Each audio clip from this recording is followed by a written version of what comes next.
India is the world's second largest smartphone market and is consistently growing this electronic manufacturing sector, which is now making a mark globally. There are nearly 660 million smartphone users in India, which is the second most in the world.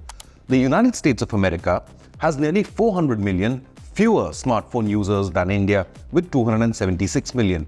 Indonesia is at fourth spot with 187 million, while Brazil has fifth highest number of users with 143.3 million. Of course, China leads the global list with 974 million, but India is closing this gap year on year.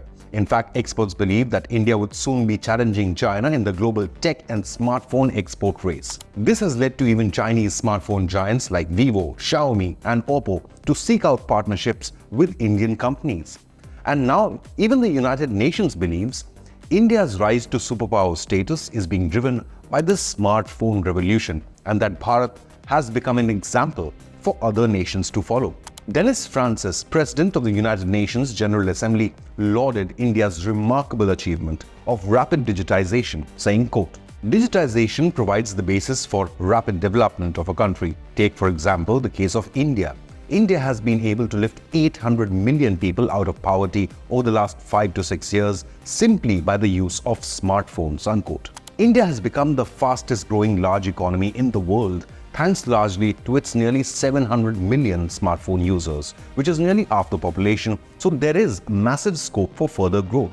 UNGA President highlighted how the rural population in India, who earlier had no or little access to net banking, is now rapidly becoming comfortable with making payments online via smartphones. The reason why the country has been able to benefit from this smartphone boom is due to its high internet penetration rates. He also said that other global south countries who do not have such ease of access should follow India's example and embrace digitization, saying, quote, "Rural farmers in India who had never had a relationship with the banking system are now able to transact all their businesses on their smartphone.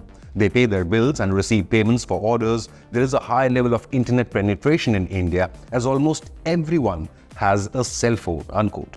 The increase in digital transactions in India has led not only to enhanced transparency in the banking systems, but also to financial inclusion through the government's Jan Dhan enabled by Aadhaar's authentication. It also fosters innovation and provides valuable data for informed decision-making, leading to the strengthening of economy and driving sustainable growth. A study by Deloitte claimed that India is expected to have 1 billion smartphone users in just 2 years by 2026, which will be on par with China. This growth is likely to be propelled by the rural population with a 6% rise as compared to the urban sector, which stands at 2.5%.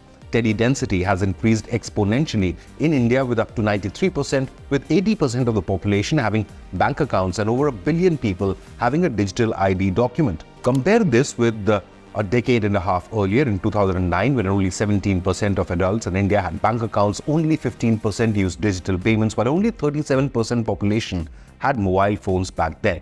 Initiatives launched by the government like Digital India program, coupled with private sector contributions like Reliance Jio's network, drastically reduced data prices, making mobile data in India among the cheapest globally at just $0.17 per 1 GB. UPI payments has been another breakthrough. India's homegrown instant payment system reigns supreme under its evolving digital payment landscape with a remarkable 56% year-on-year increase in transactions. Similar trends indicate that mobile payments are here to stay and that mobile wallets have become preferred mode of payment for both online and in-store purchases. These findings are from a recent report by French payment firm Worldline on India's evolving digital payment landscape. It's quite interesting that the value of instant digital transactions in 2022 in India was almost 8 times more than the United States, Britain, Germany or France. Globally, smartphone ownership is still lowest in sub-Saharan Africa, where a median of 33% report owning a smartphone. Pakistan isn't much higher, with only 30 to 40% penetration rates.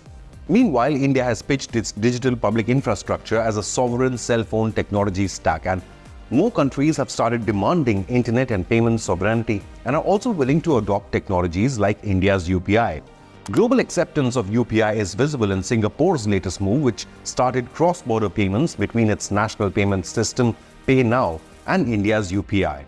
India's neighbors, Bhutan and Nepal, have also launched UPI, and as of April 2023, it facilitated remittances from 10 locations, including the United Arab Emirates, Australia, and even Hong Kong.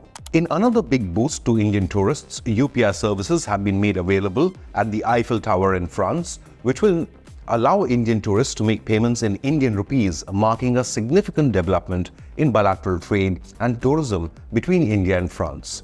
Digitization has been one of the main focuses of the Narendra Modi-led government for the last 10 years.